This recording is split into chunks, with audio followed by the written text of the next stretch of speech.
Hi guys, মই এই দাদাৰ ঘৰত আহিছোঁ আৰু কিয় আহিছোঁ কৈ আছোঁ। ভিডিঅ'টো প্ৰথমৰ পৰা আৰম্ভ কৰিছোঁ, চাই থাকক। গেটখন মজাকৈ বনাইছে। এটা কোণাত তেওঁৰ নাম, আনটো কোণাত গাঁওখনৰ নাম আৰু ওপৰত আছে ঢোলটো, জাপিও আঁকি দিছে। ভাল লাগিছে। এনেকৈ বাঁহৰ জেওৰা গুচাই পেলাই মই গুচি গ'লোঁ। খুৰীদেৱে নিব আহিল। সোমাই আহি দেখিলোঁ একেবাৰে ঘৰুৱা পৰিৱেশত এনেকৈ মানে তামোল খুন্দি আছে আৰু তেওঁক মানে লগ পাই ভাল লাগিল। যিহেতুকে মই হঠাতে আহি ওলাইছোঁ, তেওঁ মাতি আছিল যদিও মই অহা নাছিলোঁ। বাহিৰতে আৰাম বেঞ্চি থৈ দিছে। বাহিৰত বহিব নিদিলে, ভিতৰতে লৈ গ'ল। আহকচোন আপুনিও। আমাৰ দৰঙৰ গৌৰৱ, যিহেতুকে তেখেতে ঢেপা ঢোলৰ লগত বহু বছৰ জড়িত হৈ আছে। কেনেকৈ জড়িত আৰু কিমান বছৰৰ পৰা জড়িত মই সুধিছোঁ। 35 বছৰ মোক লিখাই আছে কিতাপত বহীত। 35 বছৰ ধৰি আপুনি ঢেপা ঢোলৰ লগত জড়িত, এই সাংস্কৃতিৰ লগত। হয়। তাৰপিছত মই আগতো খুগদানি গাইনাপালি আৰু মহৰ খুন্দা, নাঙেলি বহু ধৰণৰ মানুহক শিকাইছোঁ। বা ঢেপা ঢুলীয়া বৰ্তমান এতিয়ালৈকে 4 যোৰা হ'ল। এযোৰা এতিয়া বৰ্তমান শিশু ঢুলীয়া এযোৰা শিকাই আছোঁ আজি 1.5 বছৰত। কোন কোন ঠাইত শিকাইছে? এযোৰা শিকালো দুনিত ঢেপা ঢুলীয়া খতৰাৰ ওচৰত। এযোৰা শিকালো আমাৰ ইয়াত। একযোৰা মহৰ খুন্দা শিকালো গৰুখুটি তুব পাৰা। আপুনি মহৰ খুন্দাৰো কৰে? মহৰ খুন্দাও আৰু সকলো যোগাৰ আছে মোৰ। অকল ওজা ভুজিয়াই মই দিম সেইটো নহয়। ঢোল, তাল, ড্ৰেছ জেগাত যি লাগিব চব দিব পাৰোঁ। এতিয়া বৰ্তমান যাই এই লাষ্টৰ এই বয়সত মই বৰ্তমান এতিয়া 80 বছৰ হ'ব, 1 বছৰ কম আছে।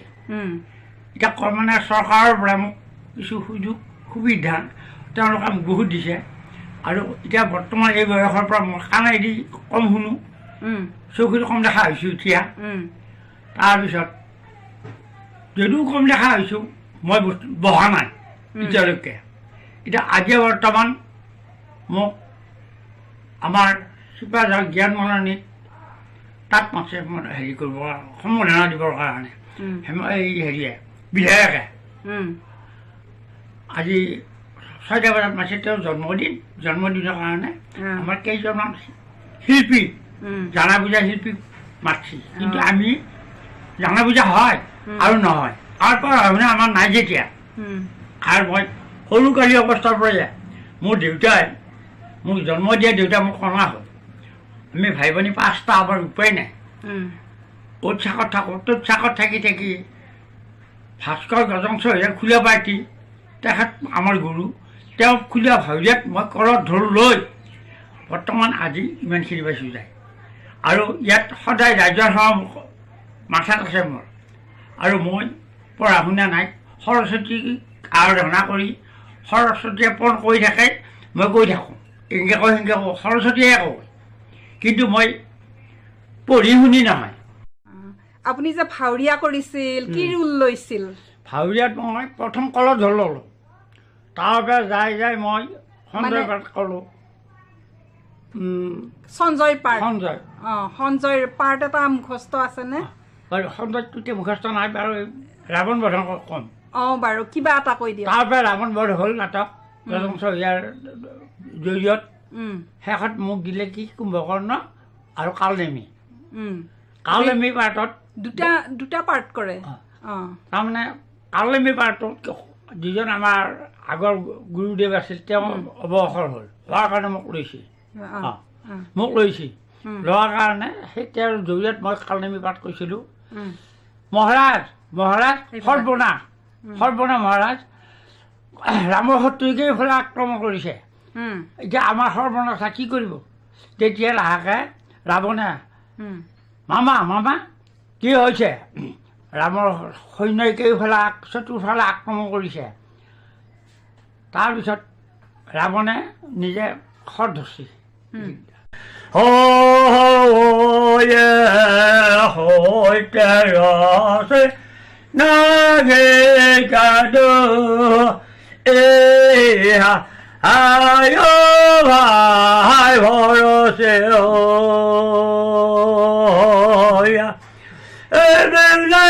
শুনো মাউনে তুমি তৰে দিয়ে দিয়ে চাওঁ লক্ষী ধৰে। হেঁপা ঢোলটো পিছত আহিল নেকি? সুকনানী ওঝাৰ পিছত আহিল। গতিকে তেতিয়া মই ওজাবাৰে হৈ থাকিলো, অঁ এই ইটো ওঝা মৰে সিটো ওঝা মৰে, সেনেকুৱা আশা হেৰি কলেজৰ দলটো তাৰমানে ছিন্ন ভিন্ন হ'ল। কলেজৰ মানুহ দুজন আহিলে মোৰ লগত, সিহঁত দুটাক লগত ল'লে। এজন নাম ক্ষেমাধৰ মিস্ত্ৰী, এঘাৰ ফলৰম ডেকা। এই দুটাই কাঠি মূৰত বহি ঢোল খুলি ঢোল দুটাই চিয়াব। চিয়াই ইয়াত আমাৰ প্ৰথম বিয়া খেদিছোঁ দক্ষিণ চুবুৰীত এখন, তিনিখন বিয়া খেদিছোঁ আমি 6টা ল'ৰাই দি। সেই 6টা ল'ৰা বৰ্তমান আজিলৈও আছে জীয়াই, এনেই বাহিৰা বহুতো আহে। এতিয়া বৰ্তমান আমি 6জন আছোঁ। 6জন ল'ৰাই আপোনালোক বয়সস্থ হৈ গ'ল আৰু আমি 2জন বয়স শুক্লেশ্বৰ নাচ আৰু প্ৰফুল্লৰ নাচ। এতিয়া এই বয়সত এই উপায় কৰি ফুৰি আছোঁ ৰাইজৰ আগত। ইয়াতে বহুত ভুলে হ'ব পাৰে, কিছুমানে ভাল পায় কিছুমানে বেয়া পায়, কাকো ভাল সমান কৰিব নোৱাৰা। এতিয়া অকণমান ভাল লগা এটা মানে গান শুনিব খোজো তাৰে থেপা ঢোলৰ, যিখিনি মানে হাঁহি উঠে কিবা। গৰু আমাৰ কিছু কথা নাই, গৰু আমাৰ কিছু কথা নাই। এপাৰ দিলো তামোল দিলো, সবে কাটি খাবে, সবে কাটি খাবা। 4দিন মূৰত হবে বিয়া চাবে আহি, গুৰু আমাৰ কিছু কথা নাই, গুৰু আমাৰ কিছু কথা নাই। একদিন পাতিল বদৰ কিন্ধাৰ বিয়া, বদৰ কিন্ধাৰ বিয়া। সকল মাছক মাতি আহে তামোল পাণ দিয়া, গুৰু আমাৰ কিছু কথা নাই, গুৰু আমাৰ কিছু কথা নাই। ডাঙৰ বাপা ভাল কৰি নাচন দেৱে, চানা বাপা লাঠিডাল নাই নেকি দাদা? ডাঙৰ বাপা ভাল কৰি নাচন দেৱে, চানা বাপা লাঠিডাল নাই নেকি দাদা? এওঁলোকে এই কাঠৰ পুতলাটো ব্যৱহাৰ কৰে। আপোনালোকে নিজে বনাইছে এইটো? মই নিজে বনাইছো। এইটো হ'ল কাঠৰ, শাল কাঠৰ। আৰু এইকেইটা হ'ল বলটো, 7টা বলটো হ'ল হেৰি লোহা। এতিয়া বলটো কেইটা এইডাল হ'ল বাঁহৰ। তাৰমানে এইটো বস্তু এনেকুৱা এটা বস্তু এটা, তাৰমানে আমি ঢোল কোবাই আছোঁ থাকোঁতে বহুত ঘূৰি হাই হৈ আছে। ঘূৰি আহি থাকোঁতে আমি যে এই বস্তুটো উলিয়াই দিম মানুহবিলাকে, তই ভক মাৰি থাকে বোলে কি বস্তু এইটো ওলাই দিয়ে। এইটো হ'ল থেপা ঢুলীয়াৰ এই এবাৰ দাঙি দিয়ক। এইটো ডাঙৰ বেপাৰ চাঙৰ বেপাৰ নাম। ইয়াত আমি পদটো যেনেকৈ গাওঁ সেই হিচাপে নাচন দিব পাৰে।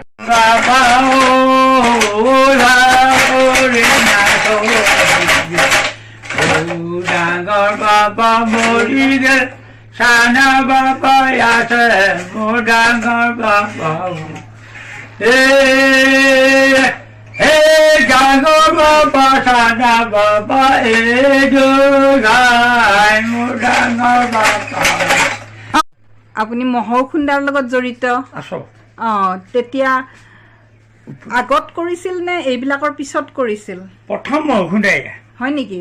ভাৱৰীয়া পিছত মহৰ খুন্দা। 1 নম্বৰতে ভাৱৰীয়া কৰিছিল, 2 নম্বৰ মহৰ খুন্দা। মহৰ খুন্দা। তাৰপিছত মহৰ খুন্দাৰ কথাটো হ'ল, মহৰ খুন্দা এনেই নহয়, ইয়াত বহুত আপদ বিপদ। এই অ'ত এঘৰ মানুহ, ত'ত এঘৰ মানুহ, চাৰিওফালৰ পৰা 4 ঘৰ মানুহ আছে, মাজত হাবি বাগান হাবি আছিল, তাতে বাঘ ভালুক ইত্যাদি। আৰু বহুত কিছুমান কণ্টক আছে, কিছুমান বেমাৰ আছে, কলীয়া বেমাৰ আছিল সেই সময়ত। যেতিয়া মানে হেৰি এইটো খুলিছিল তেতিয়া খুলিছিল তাৰমানে চাৰো চাইডে মানুহ আহিল আহি ক'লে বোলে আমি ধৰতাল অলমাল লৈ ইমূৰৰ পৰা সিমূৰে গোটেই আহোঁ ঘূৰোঁ এইটো বুলি তেওঁলোকে ক'লে কি চব বস্তুবিলাক টুকুৰাই লৈ কেইটামান কল খৰুৱা আনিছে কল খৰুৱা আনি এজন ভালুক বনাইছে সেই ভালুক বনাই চাৰো সদে তেওঁলোকে ঘূৰি ফুৰিছে ঘূৰি ফুৰা মানে হেৰি আঘোণ পূৰ্ণিমা এই মহৌসুন্দাৰ জন্মৰ কাহিনী কিমান বছৰমান আগৰ দাদা এইটো মহৌসুন্দাৰটো হ'ল কমচে কম 500 বছৰ হ'ল 500 বছৰ আগৰ কথা তেতিয়া জন্ম পাইছিল জন্ম সেই হেৰি সংস্কৃতিটো তাৰপিছত ইয়াৰ উৎপত্তি হ'ল কামৰূপত এজন বেঙেনা ৰজা বুলি আছিল তেওঁ হ'ল হৈ থাক আমি দেখা পালোঁ হাইস্কুলৰ ফিল্ডত এই হায়াৰ ছেকেণ্ডাৰীত তাত দেখা পাই মই এই বস্তুটো ওলালোঁ এটা ওপৰ বস্তুবিলাক সংগ্ৰহ কৰি কেইটামান লগত লৈ বুঢ়া লৈ চাৰো সদে এই বস্তুটো আমি প্ৰচাৰিত কৰিলোঁ আপোনাৰ কিজানি তেতিয়া মোৰ বয়স 30-32 বয়স তেতিয়া আজিৰ পৰা মানে 50 বছৰমান আগতে উলিয়াইছিল আৰু এইটো হ'ল তাৰপিছত 50 বছৰ ধৰি এই মহৌসুন্দাটোৰ লগত আপুনি জড়িত তাৰপিছত এনেকৈ চলাই বৰ্তমান এতিয়া চাৰো সদত চলা হৈছে যায় এতিয়া আপুনি এটা হেৰি কৰকচোন এই যে ভাল লগা কয় বেৰাৰ আগৰ চিৰাকানি কি দাদাৰ এয়া পৰিবাৰ সদাকো যায় ভাল হ'ল ঘৰত তোহত ধোৱা চলিয়া কান্দে কোহা কোহা আপুনি নাঙেলিৰ লগতো জড়িত নাঙেলিৰ পদৰ অকমান কিবা কৈ দিয়কচোন নাঙেলে গৰে নাঙেলে দৈ গৰে নাঙেলে তেনে কৰি পথাৰৰ মাজতে নাঙেলে মেলিছো ৰাজবে নাঙেলে গৰে নাঙেলে দৈ গৰে নাঙেলে তেনে কৰি পথাৰৰ মাজতে নাঙেলে মেলিছো ৰাজবে এইবিলাক সন্মান পাইছে তেখেতে এইটো পাইছে প্ৰাগ নিউজৰ পৰা আৰু এটা পাইছে প্ৰাগ নিউজৰ চিম্বল থকা এইটো বেক কৰি মই দেখাই দিছোঁ পিছফালটো মানে একে আৰু আটাইখিনি আৰু প্ৰাগ নিউজৰ পৰা যিটো চিম্বল এয়া দেখিছে নহয় লগতে পাইছে 50,000 টকা আৰু এইবিলাক সেই সময়ৰে ফটো দেই ইয়াতে থৈ দিছে আৰু বিভিন্ন ঠাইৰ পৰা সন্মান তেখেতক যাচিছে এয়া জাপিয়ে চাৰ্টিফিকেটে এনেকৈ মানপত্ৰই ধুনীয়া ইয়াত হেঁপাঢোলৰ দলটো তেওঁলোকৰ আৰু এইবিলাক মানে চাৰ্টিফিকেট গোটেইখিনি ৰাখিব পৰা নাই তেওঁ ক'ৰবাত আছে আৰু এইখিনি হৈছে দুৱাৰ মুখ তেওঁৰ আৰু এনেকৈ জুহালখন আছে আৰু ঘৰটো তেতিয়াই 48,000 টকাত আইৱেৰ ঘৰ যে দিছিলে তেতিয়াই পোৱা সেয়া আৰু ফটোবিলাক কেনেকৈ ওপৰত আলাই থৈছে এইবিলাক দেখিছে নহয় এয়া হেঁপাঢোলৰ দলটো আৰু লগতে ঢোলো আছে তেনেকৈ এইবিলাক ঢোল